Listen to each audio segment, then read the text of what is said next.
At the end of the last video, our computer looked like this, just motoring along doing continuous no-ops. If you're building along with us, this is what you'll have by the end of the video. I mean, obviously you could make yours a lot neater than ours. In this video, we'll be using one breadboard, one 74HC74, one 74HC123, a push button, 4 1 kiloohm resistors, one 47 kiloohm resistor, one 22 microfarad capacitor, one 22 picofarad capacitor, and one LED. Did you do your homework, Rishi? Yeah, I'm a Coke addict. Total Coke addict. What did you just say? Coca-Cola addict. Yeah. Oh, okay. But that still wasn't your homework, was it? You were supposed to be coming up with an examine next function for the computer. So one of these things that not that many people know about me. So I collect Coca-Cola things. Just stop talking about Coke! Because no Diet Coke, no Coke Zero, never any Pepsi. Rishi, seriously. Just get in the bin. Okay, so if like Rishi, you didn't do your homework, I suppose we better go through it, hadn't we? So, let's switch it on, and then do reset. Now, we can see that there's all zeros on the address bus, which means we're looking at memory location 0. Now, if we press the examine next, we have a 1 on the address bus. So, we're looking at the contents of memory address 1. Memory address 2, memory address 3, 4, 5, 6, blah blah blah blah blah blah blah blah blah. So basically, we just need to come up with a circuit which increments the address bus every time we press the button. Let's look at what we already have. Let's go back to the slow clock using the 68k resistor. Isn't that lucky? We already have a circuit that increments the address bus. So all we need to do is come up with a way to start and stop the Z80 at the right time. So let's have a look at what some of these control signals do. Let's, for no reason at all, start with the M1 signal. That's this one here, at pin 27. So the M1 pin indicates a machine cycle 1. It's an output and it's active low. The important part here is that it indicates that it's an opcode fetch cycle. Well, what does that mean? The Z80 is a very ritualistic chip. So, all of the 200 odd instructions that the Z80 can perform all start with the same pattern, which is shown here. This is the timing diagram for an opcode fetch cycle, which happens at the start of every single instruction. And if we look at the M1 line, we can see that it's the first control signal that becomes active. And it becomes active the same time as the address bus. Well, reading data sheets and looking at timing diagrams, that's boring. Let's just shove an LED on the M1 line and see what it does. But before we do that, we're going to talk about power supplies. Because a viewer from the last video asked what I use to power the boards. And then I realised I didn't actually talk about power supplies last time. So let's do that now. All the chips we're using in this project only need a ground and a 5-volt supply. We use this rusty power supply from an old computer. We've modified it slightly by sticking a chocolate block on the front and then shoving the wires into that.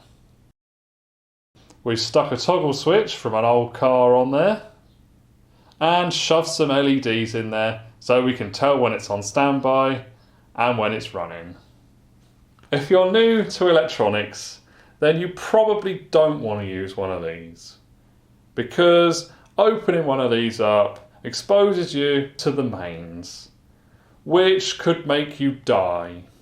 And if you die, well then you'll miss all our videos, won't you? So a much safer option is to use one of these.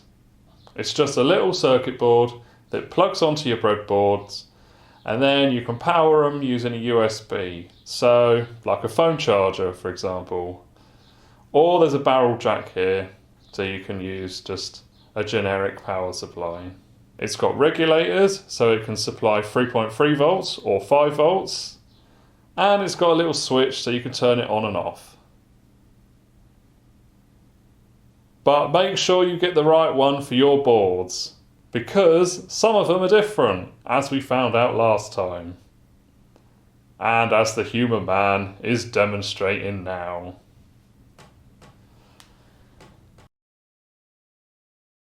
Now let's get back to sticking that LED on the M1 line.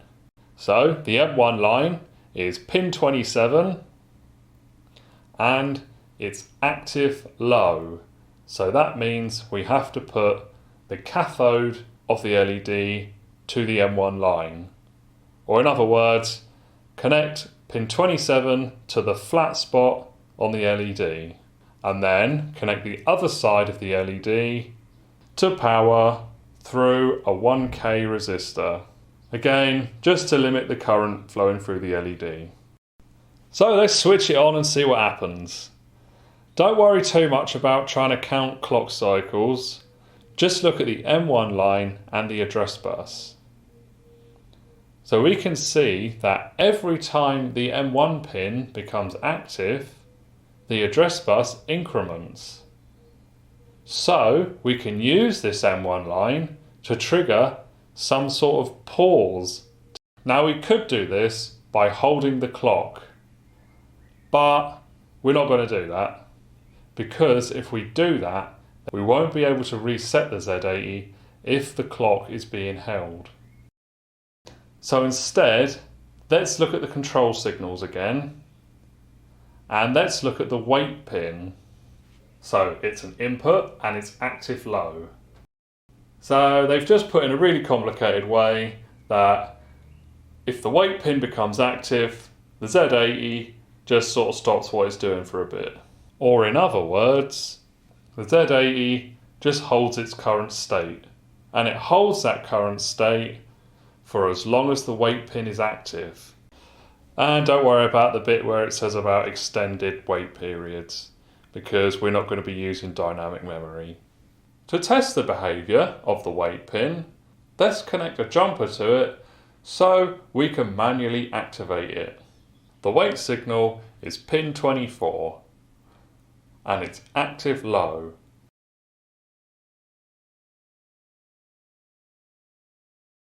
And as we did with the reset signal, we'll put a 1K resistor to power, just so the wait pin isn't left floating while the jumper is unplugged.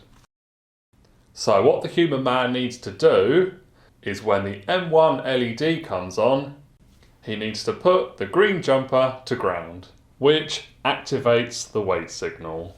Quick, human man, no! Human man, quick, plug in! It took that human man a while, but he managed to get there in the end. And look, it's done exactly what we wanted. It's held the address bus. So let's try unplugging it and seeing if it runs. Plug it back in. Whoa, it works! It works just like the examine next function. Well, isn't that a stroke of luck? The wait pin does exactly what we need it to. Almost as if it was designed for this sort of thing. So all we need to do is make this happen automatically. We need to come up with a circuit that looks at the M1 line, and when it becomes active, it gives the Z80 a wait signal. So let's have a look at the Altair schematic. We're looking at the schematic for the front panel here, and yep, it looks horrible. So let's stop looking at it. We can't actually do what they did with the Altair anyway, So we're just going to go through the circuit that me and the human man came up with. It looks a tiny bit complicated, but what it does is actually quite simple. If we start over here, I'll just go through what all the components are. So we're going to use one of the spare inverters from the 74HC14, and then we've got a resistor. We already know what that is. We've got this here, which is a push button, and this big thing in the middle, that's a D-type flip-flop. Now, we're not going to go into too much detail about what a D-type flip-flop is or how it works, because there's bajillions of videos on D-type flip-flops on YouTube, so you don't need another one. Instead, we're just going to go through how this circuit works. So, to start with, let's assume the Z80 is in its wait state, or he's fast asleep doing nothing. So, the output Q is a logical 0, or in other words, the wait line is active. So, what happens when we press the button? When we press the button, we preset the flip-flop, which puts a logical 1 on the output. And this, well, it wakes up that lazy Z80, and he starts doing some work. But he'll only do one opcode because, if we look over here, as soon as the M1 line becomes active, or in other words, the M1 line has a falling edge, then on this side of the inverter, we'll have a rising edge, which will clock whatever's on the data pin to the output Q. And on our circuit here, we've hardwired the data pin to ground, which will be a logical 0. So every time this flip-flop is clocked, we'll just get a 0 on the output. And the output will only change to a 1 when the button's pressed, activating the preset function on the D-type flip-flop. And down here, the D-type flip-flop also has a clear line, which we're just going to tie high. And the Q bar line, well, that's just not connected, so we don't look at that. Well, if that ain't the world's worst bit of circuit analysis, then I don't know what is. You know, I'm really surprised that I haven't received an international court injunction preventing me from doing any more explanations. Well, until one arrives, I'm just going to keep doing them. Human man, build the circuit! So, you know, do the usual, add power and ground. Right, so now stick the 74HC74 on. And add power and ground, where power is pin 14 and ground is pin 7.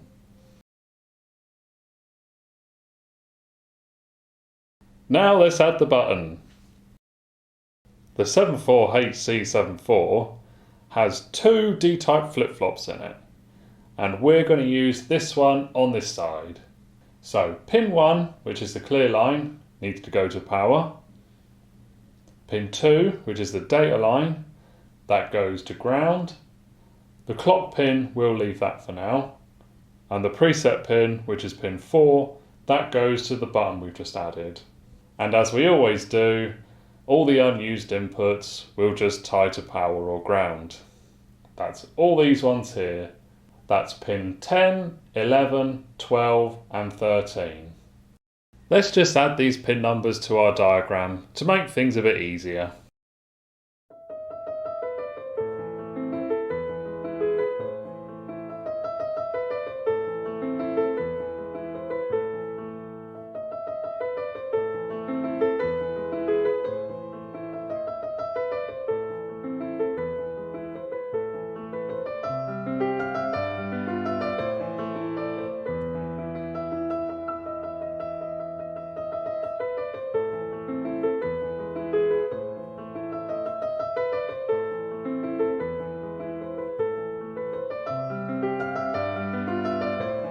So let's add the examine next function to the computer.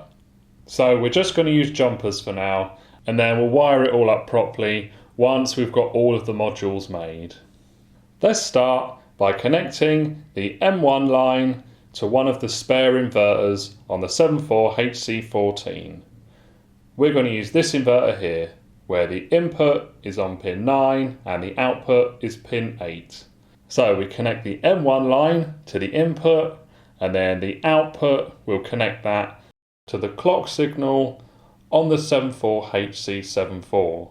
So we're connecting pin 27 of the Z80 to pin 9 of the 74HC14, and then pin 8 of the 74HC14 to pin 3 on the 74HC74.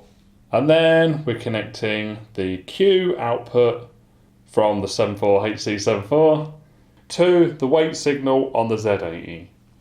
So that's pin 5 on the 74HC74, and that's going to pin 24 on the Z80.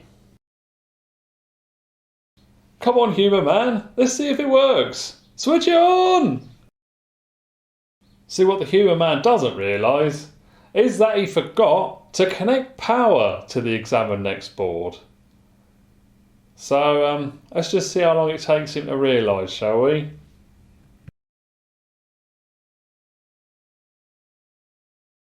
There we go. He got there in the end. Now let's try it again.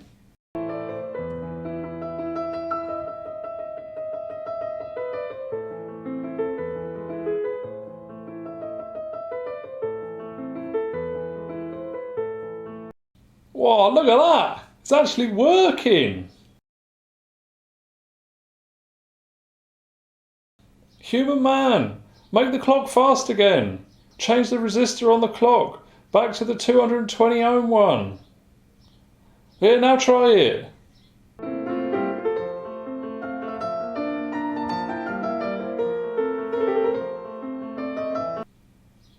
Oh, well, it's not working. It just seems to be doing loads at a time. Oh, no matter how quickly the human man presses the button, it just keeps doing loads. So what is going on here? Well, what's happening is that the button's all bouncy. So if we had an oscilloscope, we could show you that, but we ain't got an oscilloscope, so we're just going to draw a picture. So when we press the button, it actually goes down, up, down, up, down, up, down, up, down, up. Instead of just down and then up. So what we need to do is debounce the button. And there's loads of circuits you can use to do this. But we're just going to use the same one they used on the Altair. Because why not? And as before, it's still pretty horrible to look at. There's so much going on. So what we're going to do is get that human man to redraw it, and then we'll go through how it works, because we changed it a little bit as well. So this is the circuit we're going to be using. The first thing you'll notice is that these 5-volt things probably should be pointing the other way, but the human man, he drew it upside down and we can't be bothered to change it. So you'll just have to live with it. So these two big blobs in the middle, they are, now let's look at the data sheet for the 74HC123. They are dual retriggerable monostable multi-vibrators with resets. Yeah.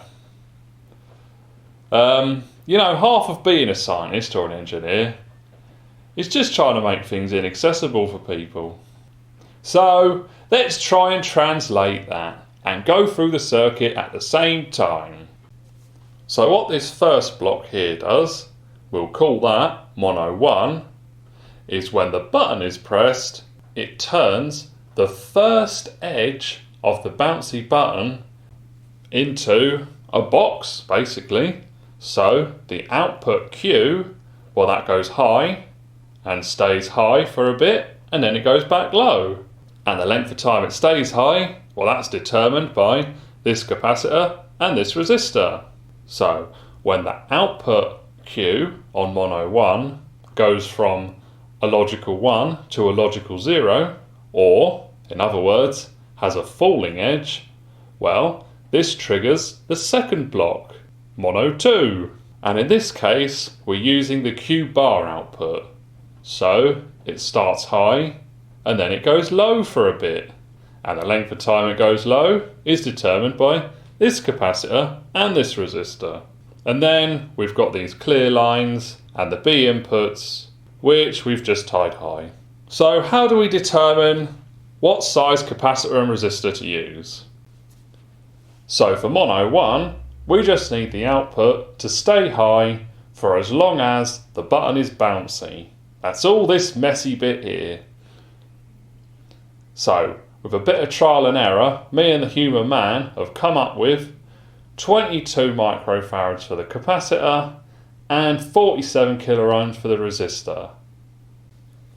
And for mono 2, we want the output pulse to be as short as possible, so that the preset pin on the D-type flip-flop is active for as short a time as possible, because while the preset pin is active, the D-type flip-flop won't perform any other operations.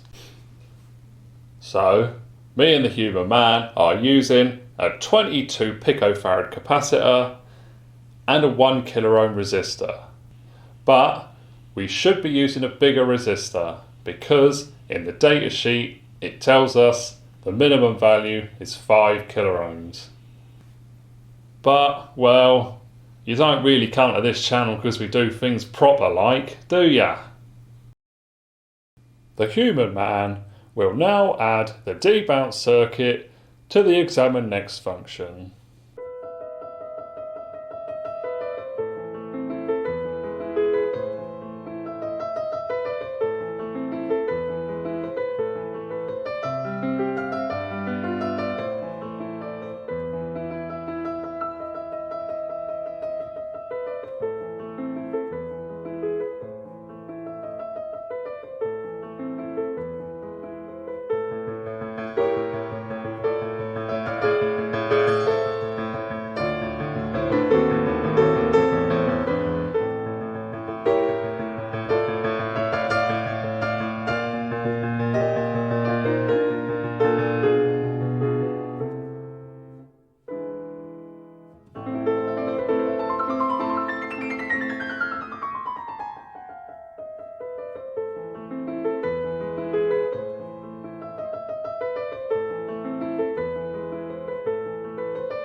So there you go, a fully functional examine next function. This video is well long. I don't know if anyone's made it this far, but if you have, well, you ain't getting that 20 odd minutes of your life back. Next time we'll add some memory and make the deposit function. And if you're lucky, we might even be able to run a program. Wouldn't that be exciting? So don't just sit there like Rishi, Coca-Cola, chugging Coke all day, making stupid decisions. Why not try making your own computer? Now, go away.